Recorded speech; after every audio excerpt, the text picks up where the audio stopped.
wanted to tell you guys was, if you look at the continent of Africa, some people jokingly say most of the time that God was so happy when he was creating the African continent. If you look at the factors of production, 65% of uncultivated arable land is in this continent. 10% of internal renewable fresh water is in this continent.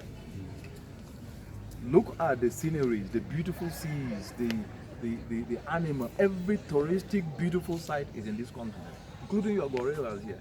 Beautiful. When you look at the youthful population in this continent, I mean, across the world, they are in this continent. But when you put that in perspective, what is it that this continent doesn't have? The answer is it's got everything. And the next question then is, why is it that the continent is having 240 million people or more going to bed hungry with their stomach aching of hunger? Why is it that mothers are burying their kids, almost 50%, as a result of lack of nutritious food before they reach the age of 5?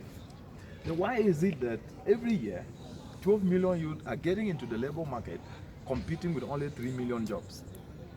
That literally means every month 1 million youth are getting to the labor market to compete with 250 jobs. It's a tough terrain.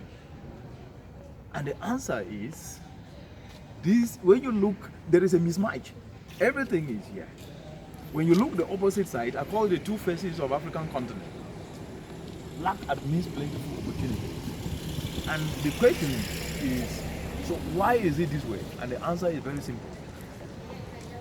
Africa have focused more on physical resources rather than on human capital. Physical. And the mentality has always been, without money we cannot do anything. Self-defeatist. The approach has never been, let's use what we have to do what we can and see how we can move far with that. Are you guys getting it? Yes. And the second, which is even worse, is the attitude of me, I will do it my way and not link up with anybody and think that everything will succeed. No, silos doesn't work. Synergies and complementarities work, and those are the key foundation of a proposal. And lastly, selflessness will always triumph over selfishness. Collectivism will always triumph over individualism.